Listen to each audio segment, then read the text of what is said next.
Welcome everyone to another video on the channel. It is meta analysis time, and that is of course because last weekend the Yu-Gi-Oh! TCG meta was shaken up. Not only crossover breakers is legal since a couple of days, but also they just released a new Forbidden and Limited List update at the end of the stream of that set YCS Anaheim. And I am once again joined, of course, as per usual now at this point, by iCentrix, aka Philip. How you doing, my friend? I'm feeling great, I'll be honest with you. I mean, we saw the last set already shake up the whole meta game, and then we saw the Forbidden and Limited List ending the Year of Fire finally, and now we can talk about some new stuff in an open meta game.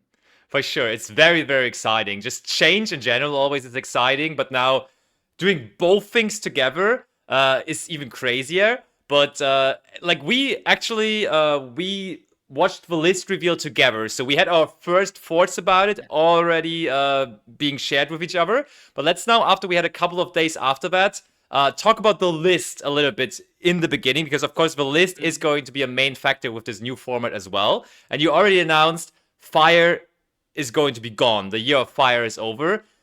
The hit for that is, of course, original Sinful Spoils to 0. Do you stand to that word? Do you think Fire is basically unplayable from now?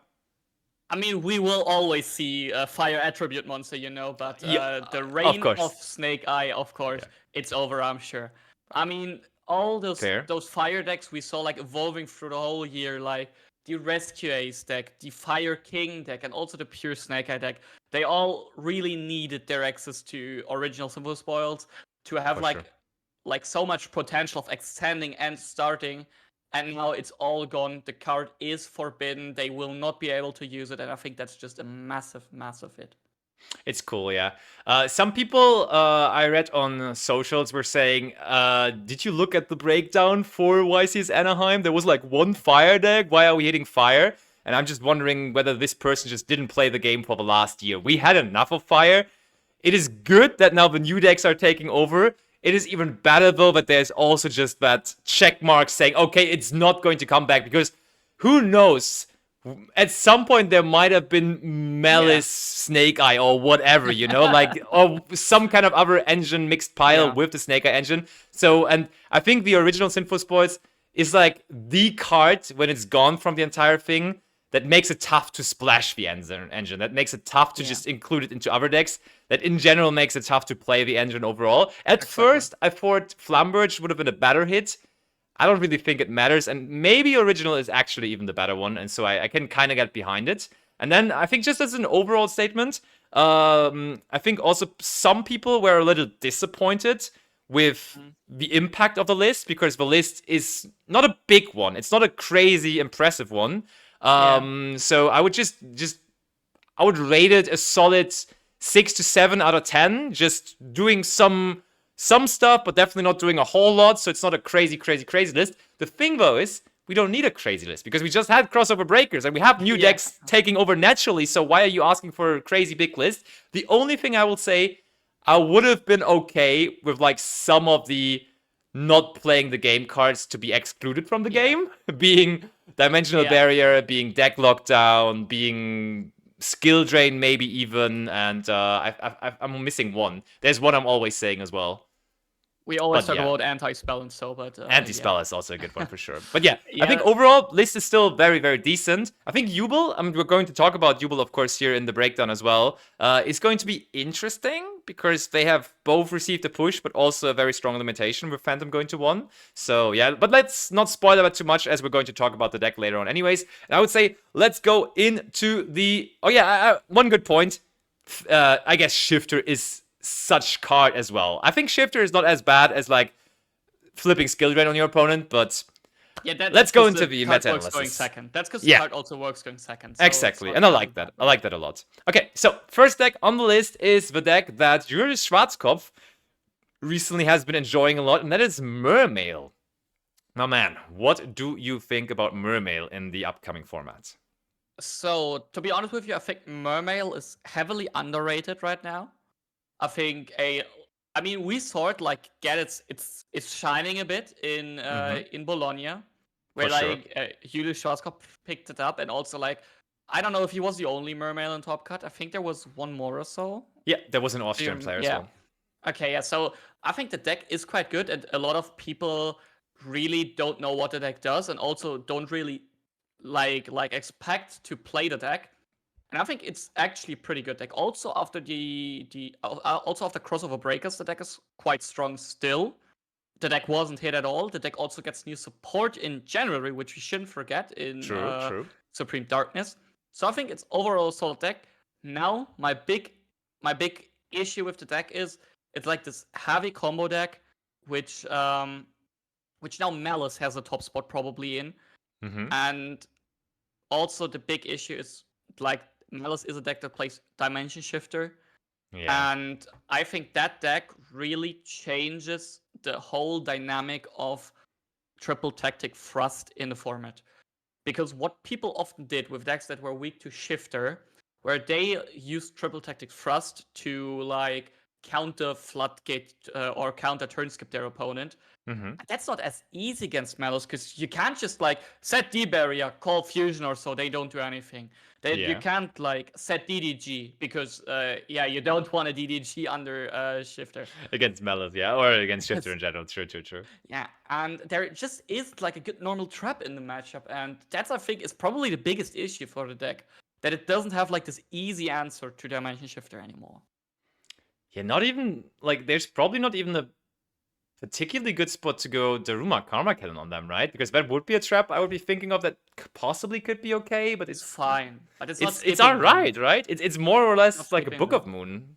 Because if you wait for the Link monster, then the Link monster is going to get banished, and then they just come back. So it's like not really that great overall at all. So I see that point. Yeah, I mean the best target I want to mention before people like comment is that you can also have two more targets. One is Similar Archfiends, which is a good card, but if you know about it, you can probably play a bit around it.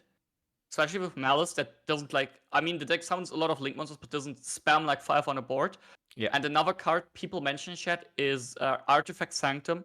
And I already want to go a bit into Melis detail here, because the big issue with Sanctum compared to a card like D-Barrier is D-Barrier has little to no counterplay. You can Epsilon it, but who plays Epsilon?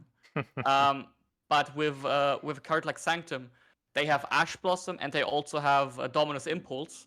Yeah. And so they have an answer. Your Frost is not guaranteeing you to pass a turn. They have 6 outs, which is quite a lot. That's a very, very valid point. So what does that lead us to? So or one more thing to evaluate. Yeah. We always have said that Mermail is quite decent to play into fields. How well does the Mermail deck play into a Ryzeal field? Because Ryzeal, of course, is also the big new deck, having the most top cut spots and winning at YCS Anaheim. Yeah, that's a tough question, honestly. But I think the Mermail deck was already pretty good into hand traps, I assume. Yeah. And I think so. I think you can work around with it because on engine space, to out a detonator is I think possible for you. I think so too. And yeah, that's why I think the deck is fine into Ryzeal, but I don't think it's a challenger deck by any means. You don't think it's a challenger deck, so that leaves us with high potential then? Yeah, I think the high potential category is exactly where this deck deserves to be. I like it. Also with the new support coming out, people can figure out lands against detonator, I'm sure. Yeah. So yeah. I like it a lot. Let's see. That's pretty cool. Then next up on the list we have Branded. Our problem child by now, yeah. Our problem child. I think in the beginning, when we started doing those meta-analysis, we always somewhat ranked Branded quite high and gave it the benefit of the doubt with saying, hey, it's very good going second, the engine itself plays through fields very well. And I think over time, we have now come down with that quite a bit. I think the last analysis, we might have even thrown it into Rogue at that point. And that also, of course, was very, very much related to Dimensional Barrier being such a big factor in the format. And guess what? That card is as much even, or maybe even more of a factor for the upcoming format that we're now in. Yeah, I'm honest with you. I mean, we always said Branded cannot be the best deck. Now my question, Bassi, is Can Branded be the worst deck on the tier list? Ooh, looking at the decks that we still have, there's like we sorted some decks out, so we're a little lower on the overall number. I don't want to just say yet that it's going to be the worst one. I think it's going to be a rogue one though again. Like, I mean, I'm honest with you, I would put it in maybe next time. The deck, funny enough, was hit the most at the Lost Forbidden Limited list, probably. True. I forgot about it. Yeah, I also forgot. I don't think that changes a lot, honestly. But I mean, giving Puppet, of course, was important. And I'm honest with you, I don't see a reason to play the deck. I mean, decks still play like 20 hand traps. They can still like just negate your Brain Fusion. You only have one now. So they need to like... you need to get it, you fetch it off Aluba or so, which they can prevent. And there's now also Dominus Impulse, which is another Ash Blossom and Joy Spring. Yeah, it's actually tough. Yeah, it's actually tough for the deck. Do I want to go maybe next time with it, though? I feel like it's still a rogue deck. I mean, every deck plays D-Barrier. That's the issue also. Okay, let's go maybe next time. There's going to be a format without D-Barrier. Even, like, maybe it's going to get hit on the list, or people are just not going to play it anymore. Because we had that in the past, but just D-Barrier just rotates out, and maybe it does rotate out eventually again, so... For now, it is a maybe next time scenario. It may change in the future, though. I know we're making a lot of people upset with this, by the way.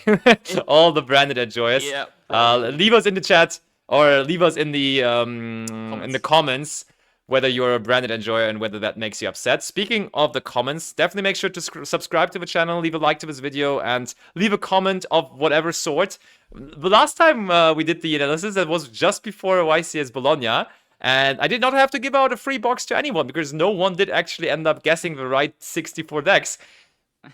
I gotta say, though, it was mainly and mostly thanks to the secret new Kashtira Fiend Smith deck, because no one actually was thinking of that in the first place. It was not even included into our analysis. But now, next on the list, we have Centurion. And Centurion is a deck that had its...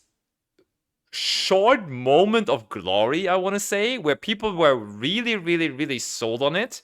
The moment basically Fuvalos came out, people were like, hey, this is the deck to play around Fuvalos, to play around Purulia, and to play around Shifter to a decent degree.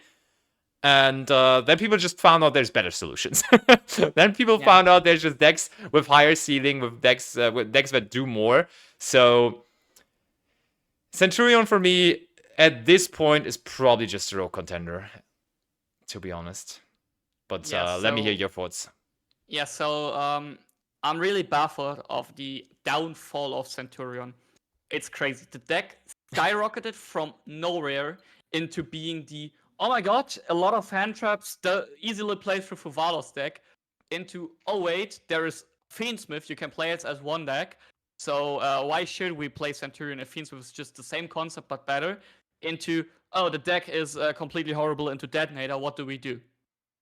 Yeah. So it's crazy, the downfall of the deck, and I think you're exactly right. It is a rogue deck by now. The deck is okay, but it's not really great because there are just options that do the same thing better than them.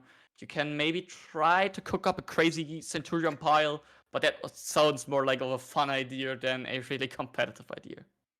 Yeah, it's kind of sad. I mean, the cool thing about Centurion, I think, stays that it's just, like, it can basically be combined with any kind of synchro deck. So, like, when you're cooking a synchro deck, there's always the option to also include the Centurion cards. So, if there is something synchro related that you want to cook, definitely always consider the Centurion cards. And you may end up with a cool rogue deck.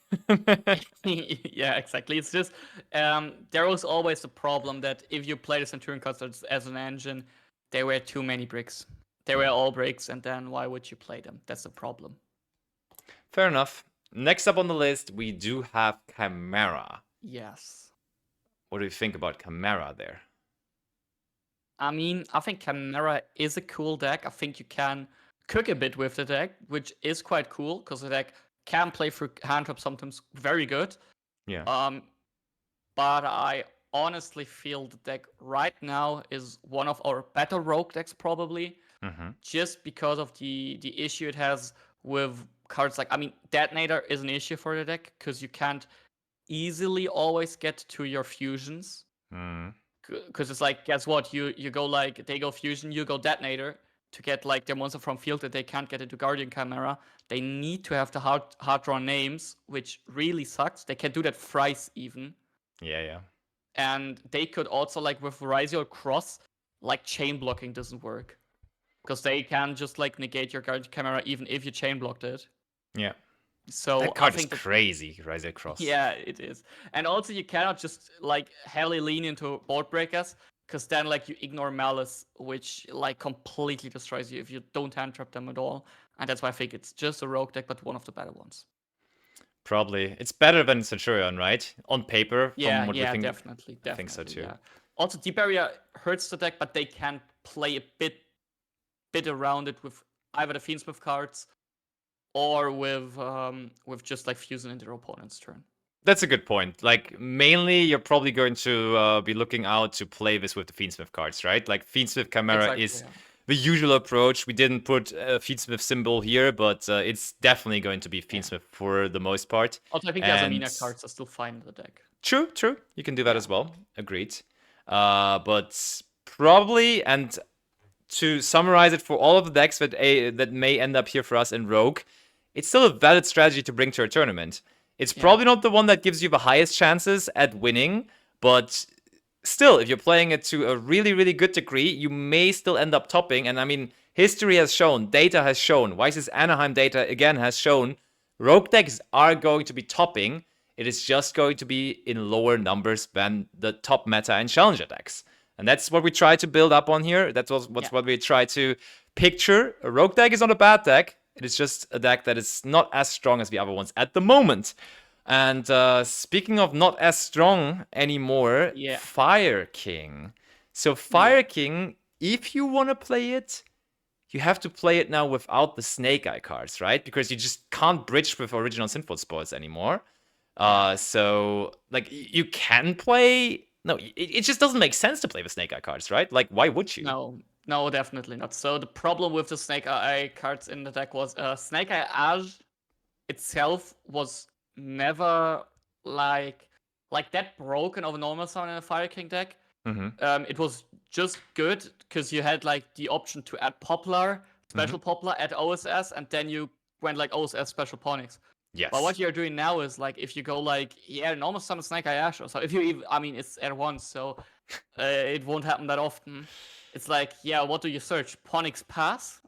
I mean, you don't get the Ponix out of hand. So I think like the Snake Eye cards, they completely go out. The deck also, like we saw the Master Duel that people like only played. I mean, their wanted is at 1, and still they decided only to play two like witches, because they are not as good with Olcanix, because Olcanix can't pop them.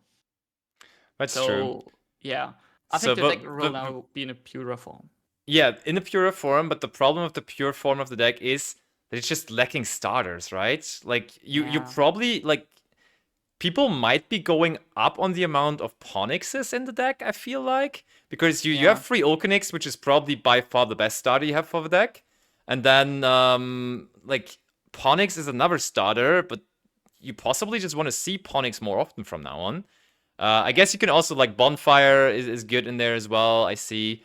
But, oh wait, is Bonfire even that? Yeah, Bonfire can search Ponix, right? No, wait, no, Bonfire can't search Ponix. No, Ponix is a wind wing piece. They don't have a Pyro in engine. Oh, yeah, so yeah. Yeah, so you also likely use Bonfire. I mean, you can do some, maybe Snake Eye plays, but why would you do them? They really cut you off of your Fire King engine, because you can't normal them.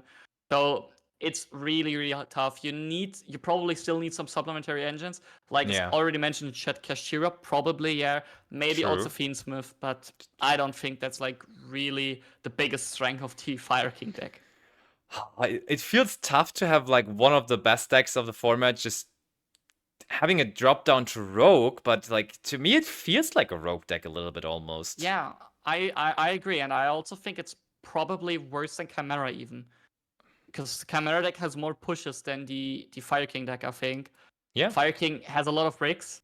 So I think Fire King will be a solid deck, but really not anywhere close to what's happening. Like if we had Flamberge banned or Forbidden, we could have talked about the deck still being crazy. Because OSS is by far more important than Flamberge strength for the deck.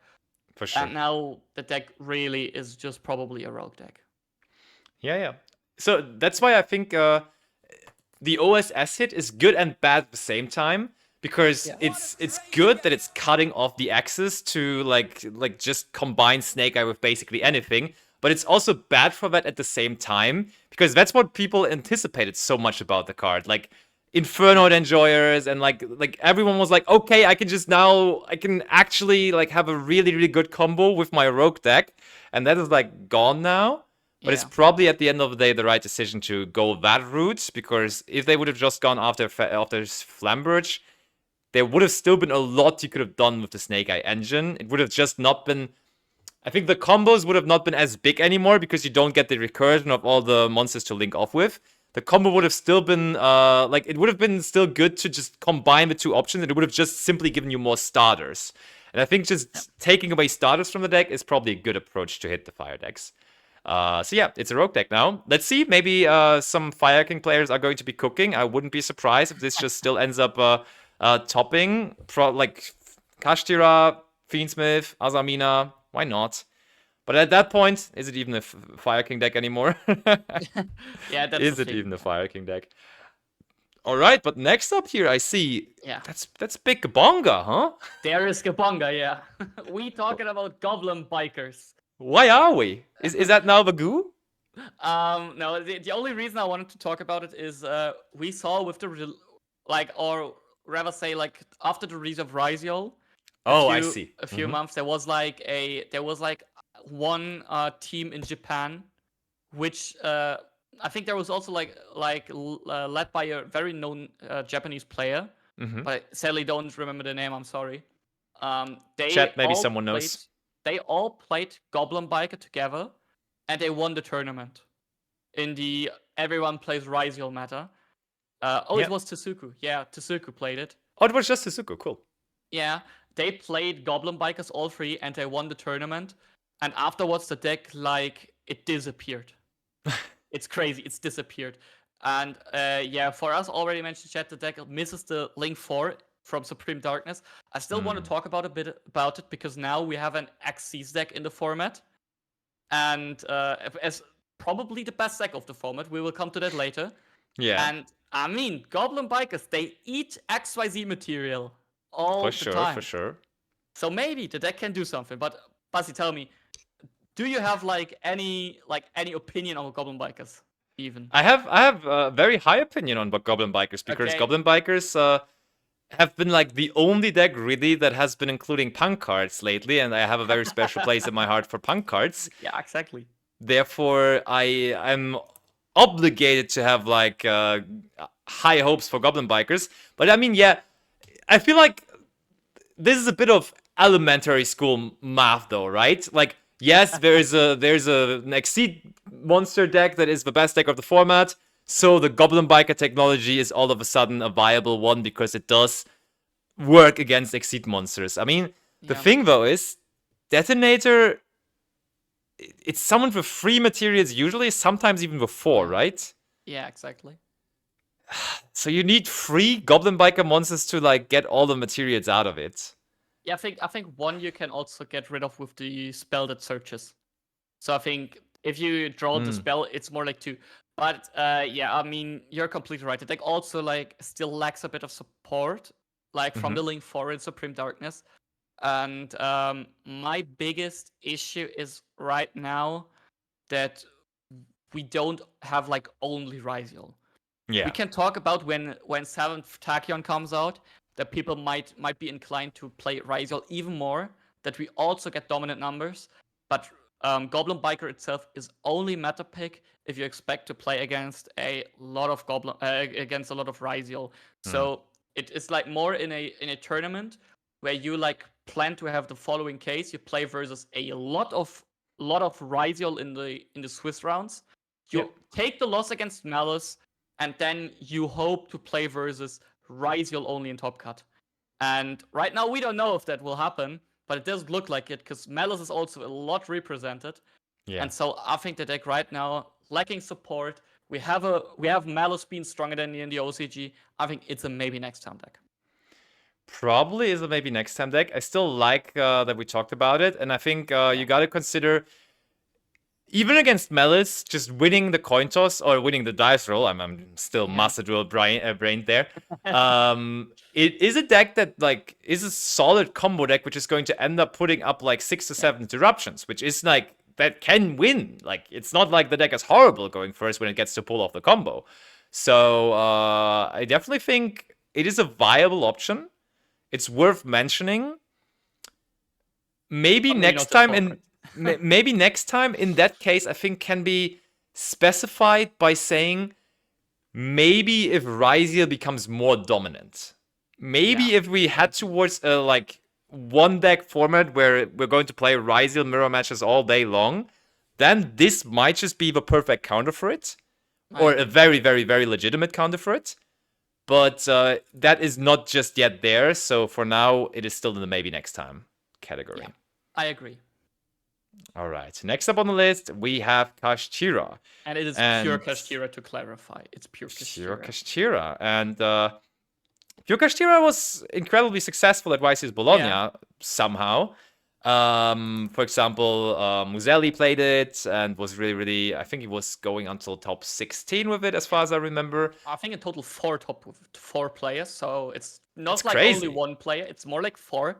Yeah. Which was, I think that was next to the Fiend Smith deck, the biggest surprise probably. Agreed. The return of pure Kashtira. But I'll be honest with you, I think the deck will now just like disappear into nothingness simply because of the big format change we had. Very much agree, because I think like it was in general just a really, really good, like the Kashtira engine is great. That's why it was also played in the Kashtira Fiend Smith deck. You gotta say though that a very valid point speaking for the deck was also Shifter. And of course it remains that Shifter is very strong, but it's not great against Melis when you face the Melis matchup. And realistically, it's also not that great against Ryzeal, right? Yeah, Ryzeal still plays under Shifter, and that's the big issue for the deck. So the deck's main issues, you already said it. Shifter not being as good anymore. In Bologna, the situation was completely different. We had Yubel and Snake Eye as being like the most anticipated decks before the tournament. For sure.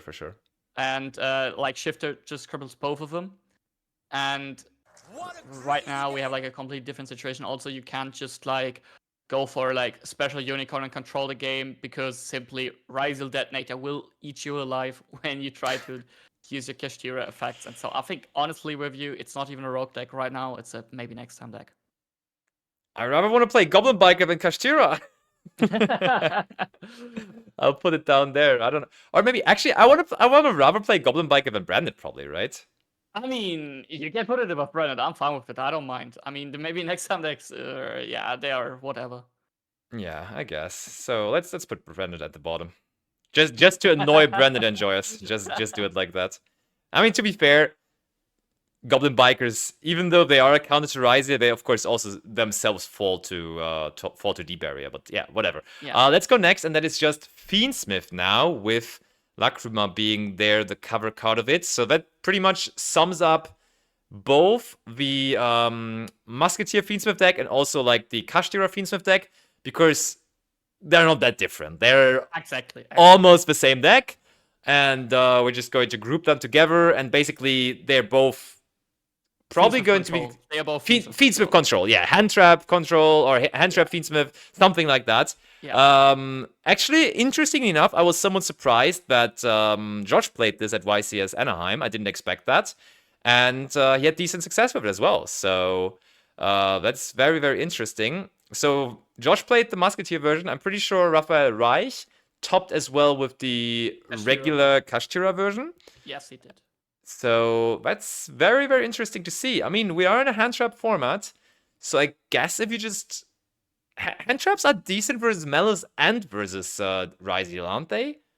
Yeah, the problem is they're not really that great against them in masses, which is the big difference. So, but the thing is, the deck can adjust its plan quite well. So it will always need to play like a huge amount of hand traps. But you can also adjust, like we saw Josh playing Talents in his deck. As like I liked it a lot. Card. Yes, that was such a good change. Yeah, And the deck can really like apply a very interesting or a very also common strategy against a Ryzeal deck, where you just try to like prevent dual drive from resolving at all. And like then you only need to worry about having one out for the detonator in most cases. Yeah. And that is something that they can do really, really well, because they can also play Dominus Purge. Like we saw already, like a staple hand trap in the deck. Yeah. And they can like in the end play easily 13, 14 outs to the dual drive. And then they only need to worry about detonator, which makes them quite viable into Ryzeal. And so I think the deck maybe is not as dominant as before, because before we talked about it being the best deck, but I still think we talk about it being one of the 3 best decks probably in the format. One of the 3 best decks. Honestly, my personal direction where I would have wanted to put this would have been Challenger, because I don't see it at the top of the meta just yet anymore, but I do see it being a challenger to the meta decks.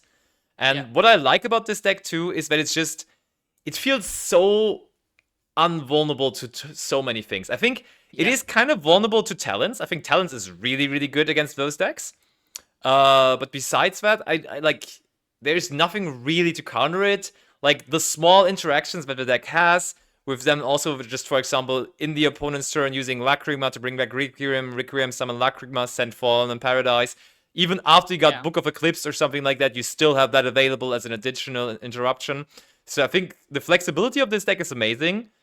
Also, it's just a very simple deck in its playstyle, I would say. Like, you have to know when to use your hand interactions. For sure, you should study that if you are going to play this deck. But if you are, like, somewhat keen on that, it is a deck that doesn't combo for 10 minutes. It's just rather minimalistic, rather simple, but still very good. I think Challenger is just where we have to put it, honestly. Yeah, I agree with you. I think, like you already said, you need more sense for the game than for your deck. Yeah. Because there are some decks out there you don't need to know a lot about your format. If you can play your deck to perfection, it will work out. But I think that's like the total opposite to this deck, and I think it's still strong, but it lacks a bit of the decks it was meant to counter. So like Snake Eye especially, it really lacks that in the format. And yeah, I think the deck's biggest weakness is really against those heavy combo decks like Mermail as example, which we luckily don't see that much for the deck right now. So yeah, it's a strong deck, but not on the top. Yeah, a challenger deck, and that's where it belongs. Perfect. Rajan, thank you so much for the 8 month. Appreciate you so much. If you're watching this right now on YouTube, definitely make sure to next time also tune in live on Twitch, as we always do this live on Twitch here, recording it for all the people. Everyone in chat right now, say hello to YouTube. So next time, all the people from YouTube also come over here to the Twitch channel. All the links to that are going to be linked in the description. Next deck on the list is going to be Voiceless Voice. Yeah, and I'm really glad we can talk about the deck and finally say something positive about the deck. We were so negative about it. That's true. Voiceless Voice enjoys would have loved if we stayed voiceless when talking about the deck. Continue the bad jokes about the name. But yeah, honestly, I already teased it a bit. I think the deck right now is actually solid. I think it's a good deck. Yeah, simply because of the reason that the deck can. So if you didn't know it, the Voiceless deck right now is like it already plays like play like the Nadir engine. Yeah. And it now can also add a small Ryzeal package to it. And the interesting thing about that is that. Wait, do you mean Ryzeal or Ryzeal? I meant Ryzeal. I really meant Ryzeal. Yeah, sure. So go ahead. They only play like 3x, 1 sword, and a detonator. Mm-hmm. But the interesting thing there is that that the Voiceless Voice deck has now multiple cards or engines that function as interrupts and breaker. So they use like X. They send a copy of Meteorologic Aggregator, so they already get a free negate out. Also, if your opponent has Ryzeal cross up, you can chain block the Meteorologic Aggregator so that it might resolve more. Mm-hmm. I mean, no, against cross it doesn't work. But they will get rid of their negate then at least. But like you also like if they don't interrupt that, you get to your detonator of your own and can start interrupting your opponent. And with the Nadir package, you can send stuff like Malong, which can bounce detonator even. And that's where I think like the interesting thing is that the deck can really, really well play a mid-range matchup. Now the big problem there is you need to draw those cards, and they incorporate a lot of bricks. That's fair, but I mean, I think overall the deck profits a lot from the format being not as combo heavy anymore. Like the decks are still somewhat of combo decks because I think I would be lying if I would be saying Ryzeal is not a combo deck, because at the end of the day they're still like performing a combo and not like pure control decks. But I think the playstyle of them after they comboed the first turn is way more of a control deck, because they're not setting up a big field with so many things, but they're just rather setting up a simpler field, which looks more like a control deck. And therefore, I think the playstyle of Ryzeal is control-ish, even though it is a combo deck in the beginning. So, and I think that profits the Voiceless Voice deck immensely, because it has been a slower deck since its beginning. And it can now allow itself more time. And I think those 1-for-1 trade cards, like the Dear Servant, look way better in the upcoming meta, I would say. Or Slayer would also be a card that could definitely be included into this deck. Easily playable because you have a lot of extra deck space. So, yeah, I think that's the strong thing, because these cards, they go plus by themselves. The Dear Servant always went very plus. Ryzeal also goes plus, and that's, I think, where the deck really shines. Is it time? Do we finally put it into high potential, or what are we doing here? I mean, I'm down. Oh, baby. I mean... Voiceless Voice enjoys. This is your channel now, everyone. You have to subscribe now, okay? Voiceless Voice and high potential. It has happened. The only thing I want to say is, I think Voiceless Voice still needs to draw above average, and that's what I think will hold it back. That it will have those games where it draw a lot of voiceless cards, not their power engines, and then they just feel like a very bad deck. Then they are weaker than Centurion. But if they draw the right hand, they'll be above. That's true. And also noteworthy, actually, Voiceless Voice was second after Swiss in Anaheim. Exactly, so it already... He didn't play Ryzeals. He didn't play the Ryzeals, but even without that, it was already possible. Also, Josh was pretty close to losing to Voiceless Voice on his first round feature match as well. So, yeah, you see that Voiceless Voice immediately being in there. The Voiceless Voice, That wasn't the Voiceless Voice. It was the Voiceless Voice deck, okay?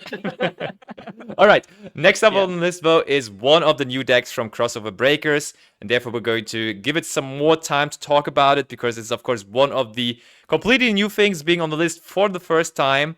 And it is going to be the Melis deck. And I think one thing that I can immediately take away, that I can spoiler right away, it is one of the top meta decks right now. The new set is so good, and Melis is immediately from its release a top meta contender. I think it is for the moment somewhat of an interesting deck, because I feel like the main deck monsters, not all of them are amazing. Like, it's very, very clear that, for example, like Dormouse is great, but like some of the others aren't even that great, but you don't have that many... Chessy Cat, it's the one that's not that good, because you can only draw 2 with it. Yeah, that's the one.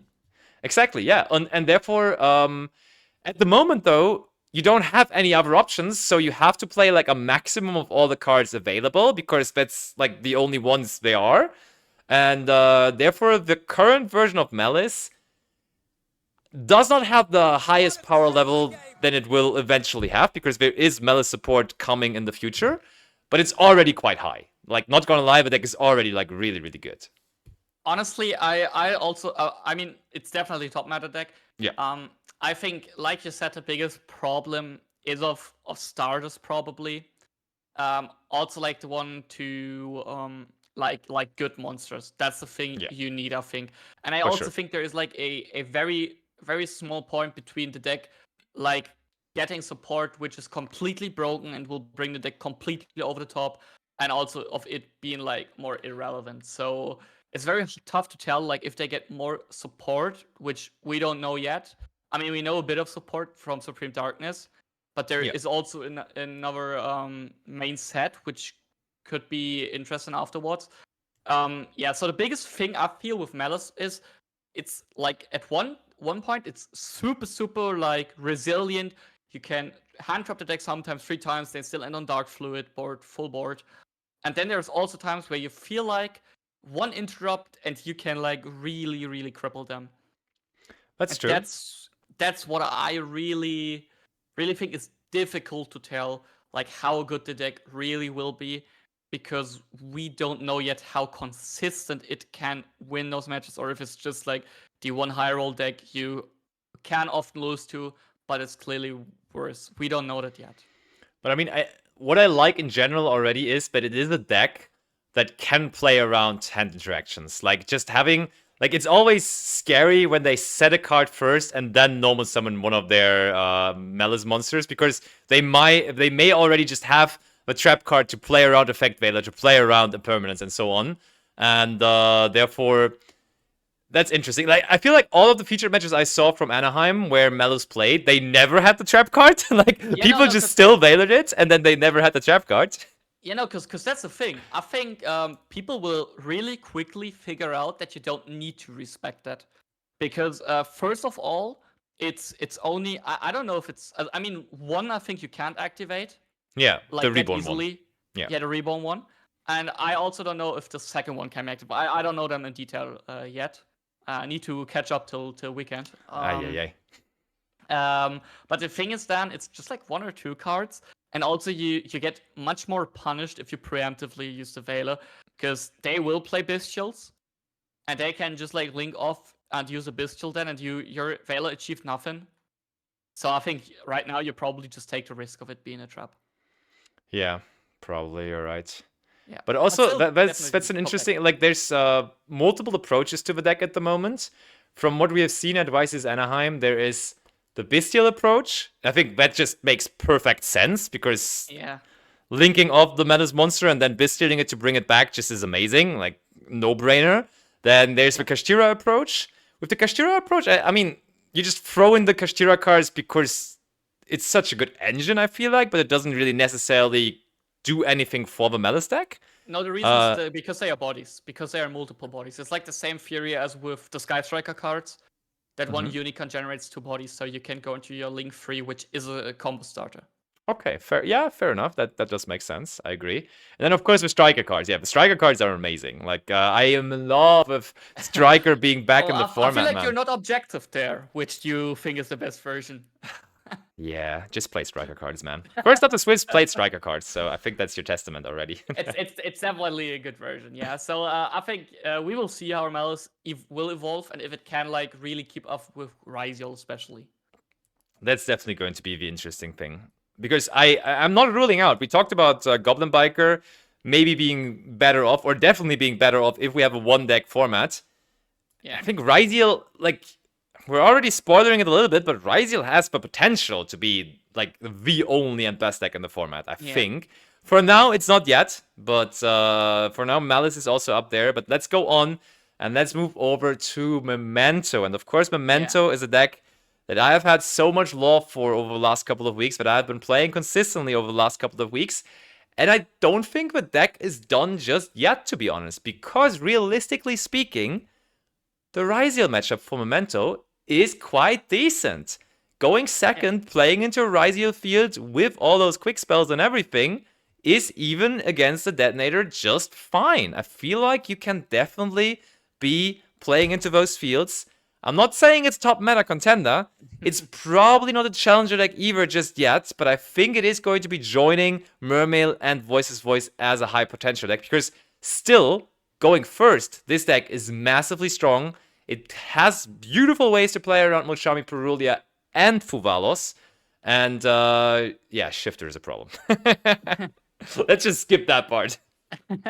Yeah, I'm really not sure where I would put it, because before you said anything, I was really considering putting it into a challenger deck, simply because of its good Ryzeal matchup. Yes. So, I mean, the matchup is by no means free. You also struggle quite a bit against the Detonator pops, simply for the reason, I mean, your fusion is pretty much untouched, because you can fuse from the grave, But your bigger issue is like if you have some starters that require you to destroy cards from a field, because if you lose like the horse effect and they just chain detonator to destroy it, you might have a problem. That, on the other hand, just turns on your Memento Fusion using stuff from the graveyard and so on, right? So exactly. Also, one thing to mention, it's the best deck to like really use Foolish Burial Goods. And Foolish Burial Goods, they out detonator by themselves. And it also like can give you access to engine if you need it, so you can main it easily. Oh, true. And you can that's great. Also incorporate probably cards like Droplet and so, which like really can easily negate your detonator. So I think it's a good deck if you expect a lot of Ryzeal, but it has some issues against the other decks. I didn't even think about the Foolish Burial Goods part, because you didn't name the card, but of course, that Black Gold Loves is then the card that immediately outs the detonator. And actually, Ben Kreuzkamp at YC's Bologna was playing that package in his deck. I think he posted his list on X or something. Exactly. So he was already doing that. Interestingly enough, the list that topped Anaheim, because there was a Memento topping Anaheim, did not play that. But I really, really, really liked the option. And I mean, that person already, I forgot his name, but he made top 32 with Memento. He already stated that it's a really, really good Ryzeal matchup. And he just basically performed, he basically prepared, oh, my bad. He basically prepared to play Memento the entire day. He pretty much did play Memento the entire day. And it worked out really, really, really, really, really well. Yo, look at this. Tom Mansell coming in chat saying, we're not ready for the Snake Eye goo this weekend. We're talking about Snake Eye in a moment. And Tom Mansell has been making some wild calls here in meta-analysis before. And now we see that Tom Mansell also is gifting a sub to the community. Tom, thank you so much. Appreciate it. Right, and from the vacation, I can tell you. Oh, from the vacation. I mean, it's always easy to give when you're on vacation, right? It's like that pool boy and you just give him like a $5 in the bag. Thank you, Tom. Appreciate that. No, the only thing I wanted to mention is, I think the Memento deck is very good. You will struggle against Melis. I don't think it will be easy to solve that matchup.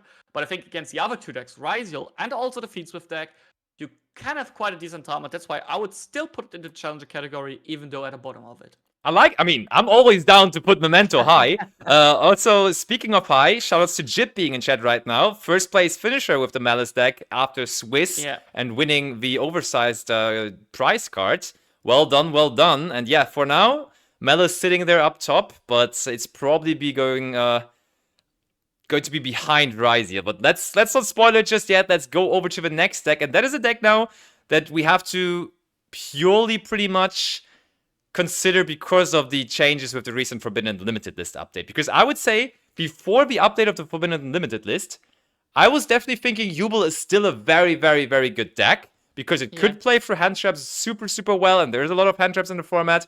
And it had like the biggest potential for a combo deck to just put out a field that's almost an FTK, that's basically not outable, that is just almost an insta win. Now, though, with Phantom of Yubel going to 1, theoretically, you still have the possibility to put out the exact same field, but of course, you have to make like awkward decisions now. Like you have to, like usually you could just easily use one Phantom of Yubel as an extender to play on and so on and so forth, link it off, summon another Phantom of Yubel easy. That is now gone though. And I'm struggling to put that into perspective overall. I think the deck is definitely weaker than before, even though it got back 1 gates. I just don't know how much weaker it is though, because just saying, if Phantom of Yubel was still at 3, I think it would definitely be a challenger deck. And I don't know whether it could still make challenger now with it just being at 1, to be honest. What do you think? I think you already know my first impression, what I also said that day.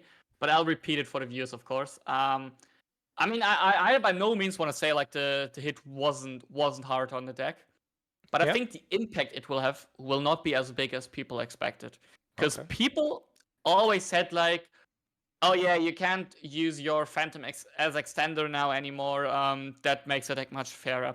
But people always forget like how broken over cards Samsara Lotus and Nightmare Throne are. And these cards, they by no means change. The Fiend Smith cards were completely untouched the last Forbidden Limited list, which is a huge deal for the deck. And honestly, you can recycle the Phantom.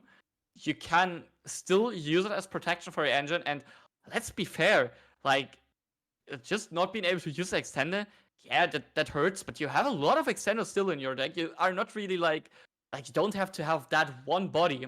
I mean, in the end, it's like one danger, one Nessie effect or so on the field. True. And yeah, I think that hit is whatever. I mean, it hurts more like the grind game, but Yubel doesn't need to grind if you just FTK your opponent with your full combo board. Very fair. But I still think it's like more hit by the format right now than the hits on the Forbidden Limited list. If we at one point see people cutting a bit down on hand traps, being like more on going like cards like Talents and maybe cutting down to like 12 hand traps, I think we will see a rise in the deck. The deck will then be strong. The biggest issue is like right now also with Spirit Gaze went back to 3. The card is not that good versus Detonator. But if you have an auto Detonator, your deck like probably even feels stronger than before. So where do we end up with it then? It still has to be between Challenger and High Potential, right? And I think Challenger is a bit too high, right? I don't know. I think it's tough. I don't know if it's like really a High Potential deck. Maybe I would put it at the top of Rogue. Ooh. Just because it's really tough for me to say like it has high potential right now because we really know the potential of the deck. Yeah. I don't know if it can like really compete into the format, but I mean probably it's still high potential. I mean, maybe it's actually on the top there because the deck also like sometimes it just like pushes for boards like nothing if it draws the right extenders. Yeah, I think it's I will put it at the bottom of high potential. I think. I think it's better than Mermail, honestly. I think it's a better probably. I mean, it's tough to say. I don't really. It's like very similar to Mermail. Yeah, I think so too. And just the playstyle of Voiceless just profits right now in the format, so that's why Voiceless is up there. But I'm struggling to put it down to Rogue. I think it's still a deck with very high potential, but is going to still end up topping in this format, I'm pretty sure. And like I think Yubel is going to top more than Chimera and Centurion, for example. So yeah, I can see that. Let's see. Next up on the list, we have Rescue Ace. And Rescue Ace, giving and taking. Because it was given to Airlifters, because Airlifter is back to free. But it was taking away the original Sinful Spoils, so it was basically taking away the entire Snake Eye engine again. It was a roller coaster. It was a roller coaster of emotions for Rescuers players. Indeed. They were like, oh my god, Airlifter is back, and then they were like, I think in the back of their head they were like, okay, Flamage goes, we don't play that anyways, who cares? And then they heard like, oh, it's Espen, they were like, oh shit. Yeah. It was definitely a tough time for them. Well, I think original Simple Spoils might have even been the last card that they announced for Forbidden, right? So it was like they were hyped. They were like, "Yo, we're back, free Airlifters," and then just last card original Sinful Spoils, man. Yeah, I mean, I don't want to talk too much about it. I'll just give you one thing. The last time the deck didn't play the Diabelster engine was back when I think Unchained was meta, and we were talking like, maybe you can play this Rescue deck already before Diabelster. And no, you couldn't. So not really. It really will go back there. And I mean, I see you already put it into maybe next time. I sometimes have a bit more cope for the deck. Probably, I'm not a big fan of Rescues, but the playset is quite nice or quite interesting to watch. But maybe next time is probably the right place to put it. Maybe it's a Rogue deck. It's tough. It's one of the two. It's actually like with the Azamina cards, I could actually see it being on Rogue because the Azamina cards are really good for the deck. Yeah, but they don't access engine anymore. That's the bigger issue. Oh, but, true. But I mean, if you change Detonator to Turbulence, you're fine. So maybe put it at the bottom of Rogue. Who knows? Let's put it bottom of Rogue. Yeah, I mean, just give it the benefit of the doubt. I like the Hydra deck. I don't know. When the deck was meta, I really hated it because of the interaction of, if your opponent resolves Turbulence, you lost the game. Yeah. But, right now, I don't know. It looks. I love how Nikki just says, no, Lampy, we lost 12 starters. They did really lose 12 starters. Nikki, one of the best Rescuers players in all of Master Duel, but, I mean, you can still play the Master Duel at least. Yeah. All right.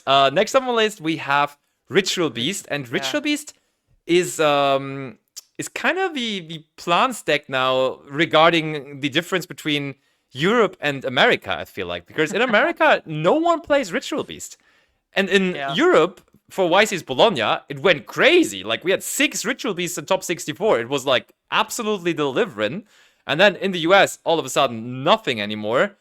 Of course, there was a whole different format for both of these events with Crossover Breakers releasing. And again, I think this is similar to what we said about Kashtira. I think the shifter factor was really, really, really strong for this deck, and it does go down a lot now. Like, resolving shifter against Melis is sometimes pushing them. Resolving shifter against Ryzeal still makes them play, and like, it's not as good as resolving shifter against Yubel or Snake Eyes. So I think therefore alone it's going to go down. I think both matchups are horrible, honestly. I think both matchups are not good. I mean, Melis, you can shifter, that's horrible. And against Ryzeal, I mean, you have a limited amount of special summons, since every one of your Ritual Beast monsters says it can only be special summoned once per turn, at least all of your main deck monsters. And if your opponent can just like destroy 3 of them, that's like half your monster summons in a turn. Yeah, I don't know. I mean, the deck is probably still rogue, but I mean, I would rather play Chimera than this. No cap. I love how all the strong players for the decks are just spawning in chat. Julio Valls, like the best Ritual Beast player on the planet, just all of a sudden being in chat. Yeah, man, we can. It's still top meta, of course. We can play for all the Perulias, all the Lanceas. No biggie, no problem. True, now even people are siding Lancea. Just imagine. People are siding Lancea because of Melis, and that, of course, also hinders this deck so much. Yeah, I can't put this into higher than rogue. I think you also can't like easily blind Protoss anymore, so... Because you need to worry about light, dark, and fire. Yeah. I mean, fire not as much, but yeah, it's rogue, and for me, like, I mean, I'll put it above Fire King at least. But, yeah, that's what we have it. Behind Chimera, in front of Fire King. That's what we are going with for the moment. And now, over to the Ryzeal deck. Talk about the top dogs. Talking about the top dogs indeed, and I think we can kind of group them together, Ryzeal and Ryzeal Fiend Smith. Exactly. Because they don't differ that much from each other. Honestly, me personally, I didn't see Ryzeal Fiend Smith coming that much. It was somewhat of a surprise to me that was like a very, very, very well represented version at YCS Anaheim right away. But I mean, if you think about it, it just makes sense, right? If you have lines which just, even if you go for the link plays, just clear off the links from the field again to then just go with the Ryzeal cards again.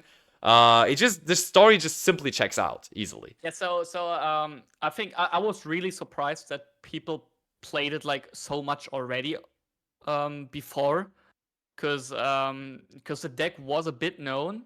Normally, you don't see it with new decks, like when like different versions from the OCG come to us, that people already like adapt them, or like evolve, or that they evolve immediately. That's what I was surprised about, but it was really quick this time. It was known about the deck. I just remember like I woke up at like I think it was 1:30 for the finals, and we watched it together. And I knew Ryzeal Fiend Smith, but I was like I always knew it with Moon and so. And then I just saw like Triff summoning Excitonite on his first turn, and my first person was like, what does he do? 1 second later, I thought like, oh wait, it's a light, and it's an evil swarm, so it's a fiend. Yeah, I know where this is going. Yeah. But yeah, it makes total sense, as you said. So if you don't know the deck, you normally go with best case scenario Ice Riser. You normal it, you special one from deck, and you search with it, and that does not lock you. So you're not locked into rank 4s already.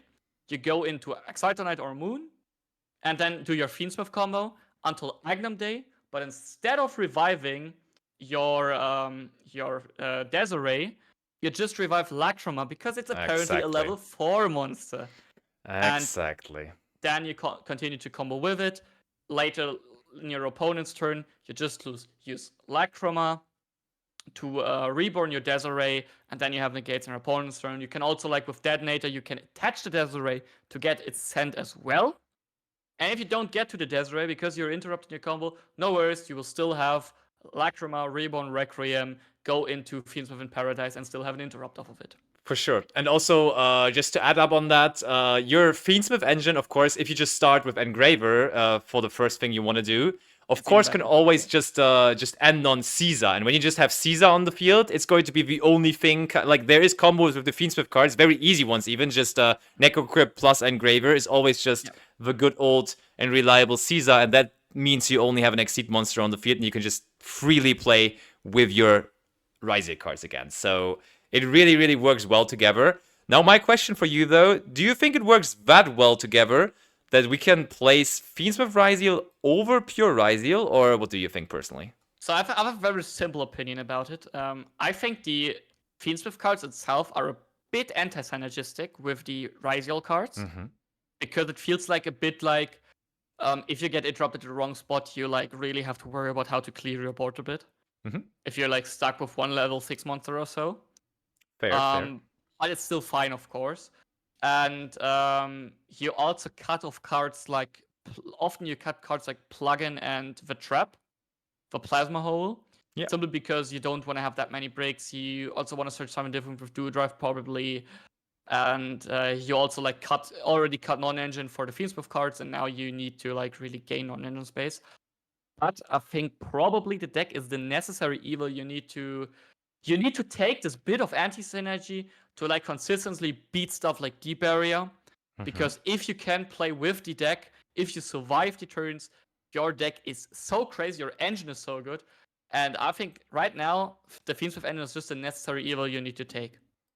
So you're saying, and I think we both agree on Ryzeal being ahead of Melis for the moment, right? Yeah, definitely. And also, I would say by a decent bit, just not like, it's not a whole difference in class. It's just like, but it is like significantly difference, I think. I see. And I mean, the overall numbers, and we're doing this just after YC's Anaheim, of course, so we always like to relate to just pure data, to pure statistics. And when you pull up the top 32 it was, breakdown from YC's Anaheim, you will see there was an overwhelming amount of Ryzeal in there. And it was 14 in total from 32. It was outclassing Melis in numbers for that tournament as well. And that so far is basically the only, but also pretty good and big data point, because it is a YCS. So people definitely, like, they weren't holding anything back. They definitely brought everything right away. So I think for the moment, it's very fair to say that Ryzeal is going to be placed ahead of Melis. And overall, now after placing these two new decks up there, I want to say, the skeptical people may have lost, because I've talked to a lot of people before Crossover Breakers came out, and they were like, yeah, I know those decks are really, really good in the OCG. Are they really going to be that dominant in the TCG, though? I feel like they're not going to be much better than the decks we already have. They're, of course, going to be very decent, but they're not going to be that crazy. Our format is different. There's no Maxi, and so yada, yada, yada, so on and so forth. Guess what? They are crazy. But I'll give you one call. I'll give you one call. Okay, go ahead. Be brave. Ryzeal is a loser from the last Forbidden Limited list. Ooh. Because it has a target on its back now, right? Yeah, exactly. So the deck really lost its, I don't know if I would say like easy matchups, but before the Forbidden Limited list, people really had to like respect all the other decks, like Yubel and Snake Eye. They had to respect those heavy combo decks, and Ryzeal, but being able to play like 20 non-engine in the pure version, already had the tools against it. But now, with these decks being gone, we look at the top 5 decks, and they are all more mid-rangey, except maybe Memento. Memento is more combo, but not as crazy combo as Snake Eye and Yubel. We could see people adjusting their decks, cutting down on hand traps, going more for breakers, targeting Ryzeal, and then we might see a totally different picture, like with maybe Melis even surpassing it. I like it. Yep, that's a very fair call. It's funny to say, but it does almost feel like Ryzeal was a loser from the list. I like your statement regarding that. That's fair to say. It sounds insane of the deck that dominated the YCS and won it, but it was probably a loser of it, even though not being hit at all. Complete opposite, though, can be said for the two next upcoming decks, because first of all, we see cute little Snake Eye Poplar flying around there, but you call that thing cute? You call that thing cute? I have nightmares of it. Really? You do? Yeah, after what happened the last year, I definitely have, yeah. I mean, to be fair, it's all already telling that people now call cards a popular, right? Like it has been Crazy. like now when cards are releasing, people say, "Oh, this is a popular." Melodious now gets a popular, or like I'm just making things up. Shark popular? You know the shark popular, yeah. exactly. The shark popular. That's very, very telling that people are saying that. But yeah, I mean, this little fella can't search original Sinful Spores anymore, and therefore that is going to make the pure deck a lot worse. But maybe actually we have to discuss, it made all the other decks a lot worse because Snake Eye now can't bridge into anything else anymore. But with the pure deck, of course, it doesn't necessarily need to bridge into anything, right? Well, I don't know. I mean, what is your starter even? That's a bigger question. I mean, you have one Ash, one Poplar. Yeah, great start. Great start. Free bonfire. Free bonfire. Here that applies. Okay. So, what I saw people like playing around with is activate Ostinato. There you go. Banshee. But that sounds so bad. It's crazy. Nah, that's good. I like it. I actually like it. I mean, just because the deck is able to like play into Nibiru now, doesn't mean it's a good deck, you know. Not every deck that summons more than 5 times is a good combo deck. Yeah, I don't know. It's tough to say. I mean, if you would ask me, I would put it into maybe next time. Oh, nah, we can't do that. No. I mean, it's definitely below Fire King, and I mean, we can talk about which deck is worse, Rescue Ace or Snake Eye. I think it is better than Centurion. I mean, maybe not. Yeah, maybe not actually. Actually, a tough call. I'll say one thing. That Promethean Princess survived the list. There you go. So, broken card. Broken card indeed. Gives you a lot of grind game, but you know which deck has better grind game? Exactly, all decks above Snake Eye. Yeah, I don't know. I feel like I'm trusting in Tom Menzel. Tom Menzel said be ready for the Snake Eye cooking for the weekend, and so I am ready now. So I don't want to place it too low. Snake Eye, for real, his strongest soldier indeed. But now we also have the strongest Tenpai soldier in chat right there. Tim G is in chat right now, and he is still trying to make the Tenpai deck work. I have to admit though, I was the one giving him ideas. I was the one saying, hey, I think there is still something. Current versions of the Tenpai deck. I already see you shaking your head. Yeah, current version of the deck. No, not gonna lie. I'm telling you right now, you know what's better than Chandra? Normal summon Mask Dragon, everyone. Normal summon Mask Dragon is all you need, and then you go into battle phase, crash for Mask Dragon, boom, boom, bam, you summon everything. You're easily going to win, trust me. I mean, on this deck, we will be good cop, bad cop. I can promise you that. And I know, and you know who's a good cop and not who's a bad cop here. If you still play a dragon deck, maybe play Dragon Link. I don't know. Both decks are equally bad, probably, but at least that deck is more fun. If you will summon a copy of a card from which will celebrate its 20th anniversary next year. Because Mask Dragon was actually released in 2005. The funny thing is, this card was never played in any deck. Yeah, exactly. I think some like in old Yu-Gi-Oh! Nintendo games, they had Mask Dragon in it. They looped it. Like they summoned free Mask Dragon by attacking into you. Broken, you know. Yeah, it's horrible. I don't know. You can't convince me. Hold on though. It's wholly bad. It's pretty bad. Kashtira cards. And now comes the secret spice. The synergy between Kashtira and Tenpai. For the people at home, for the people watching right now here. That is incorrect. Oh gosh, that was the incorrect alert coming through. Oh gosh, don't jump scare me like that. Hear me out. Special summon Unicorn. Search Birth. You have hard drawn. You have hard drawn Fenrir or another level 7 Kashtira already. Great start. Yeah. You have it hard drawn though. You normal summon the second one. Hear me out. Rank 7 Dracossack. Dracossack makes tokens. Tokens into Cherubini.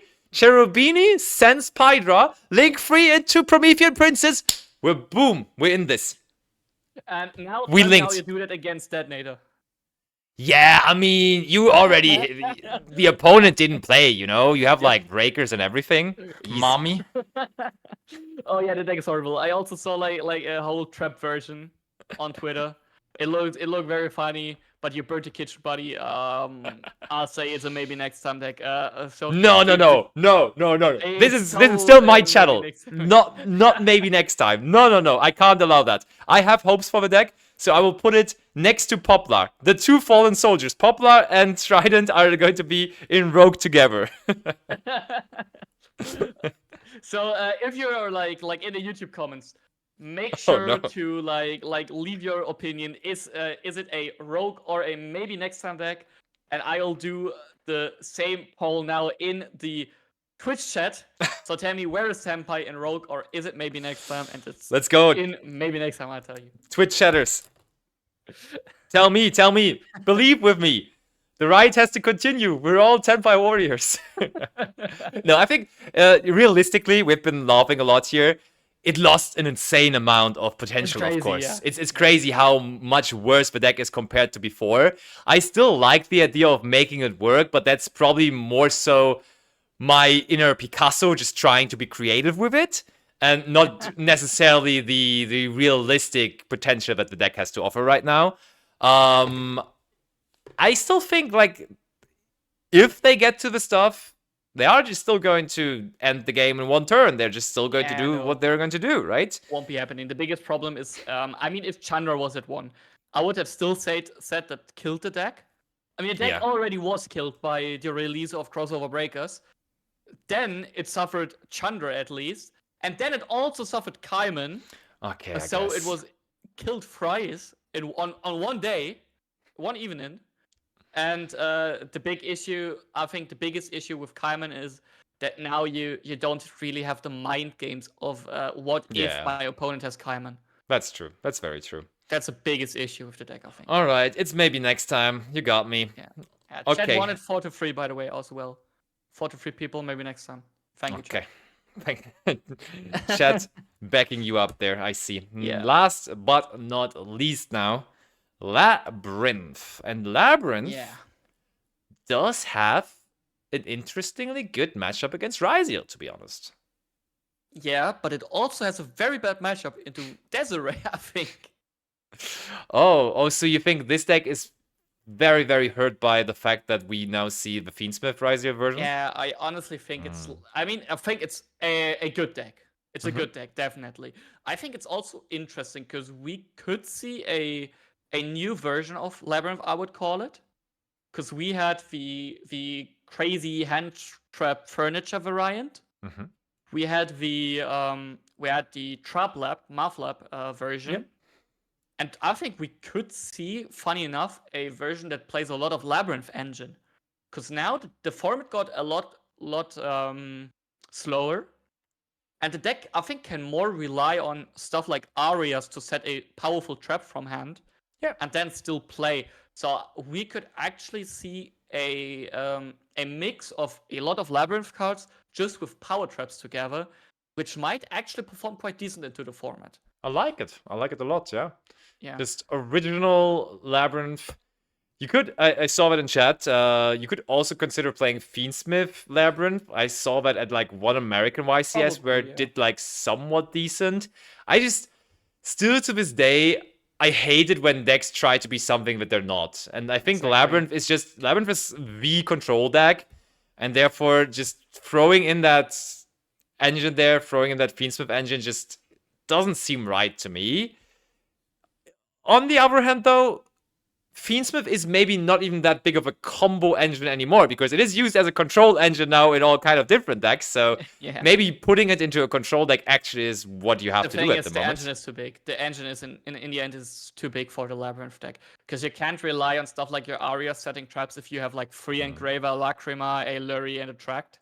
Yeah, fair. That's the biggest issue, but you can't like really. I mean, we talked about like thrust into Karma Cannon is not good enough against Shifter, but I mean, if you have like Karma Cannon, first of all, going second because you have Arias probably. If you can do a bit of stuff with that, you can toy a bit around. I think you have a decent chance. For me, definitely a high potential deck. Yeah, just because of the fact it has inferior good Ryzeal matchup, and you can really toy a bit around with the deck. Do we put it at the top of high potential before Mermail, or? I think we could put it at the top of high potential. I like that as well. Sounds good. Looks good overall, honestly. I'm down with that. I think we this time around, for the first time really, we're brave enough to put multiple decks into maybe next time. I think the other times we always were, hey, this is still a rogue deck, and so on and so forth. But this time we were a little harder. We put some of those decks down there. Even Tenpai in the end, I got convinced to put down into maybe next time category. Still don't know. I'll just say this weekend there's German Open. If there is a Tenpai deck at top 8, I told you, okay? I told you. You will get him for a profile, I'm sure. If there's one Tenpai player doing well, you will find him. I will, I swear. Like, if you're watching this right now and you're playing Tenpai this weekend at the German Open, and you're doing well, I'm your man to do a profile, okay? All right, everyone. Thank you so much for watching once again. That was a very, very fun analysis of the new format. Thank you, of course, Philip, as well, for joining me. Always great to have such an expert with me. And there's a great weekend ahead of us, because not only did we now analyze the situation after Voiceless Anaheim, but our predictions for this format basically immediately can be put into the test, because this weekend there is going to be the German Open. 700 tickets sold. It's like a mini YCS, actually. I will be casting it. Yeah. Philip will be playing it. So everyone make sure in the comments here on YouTube to wish Philip good luck for the tournament. Let's hope he has a good run and we can get him on feature at some point. And of course, make sure to subscribe to the channel. Leave some love by liking this video, and I will also leave you the X account of Philip down below, so make sure to check him out over there too. And yeah, do you have any last words, Philip? Yeah, thank you everyone for listening. I think we are. I'm really psyched to see how the format will evolve. Like, I think nothing is set in stone. We will need to see what will happen, and that's what I'm really interested about, because that's the best thing about Yugi. All right, see you soon. Bye bye.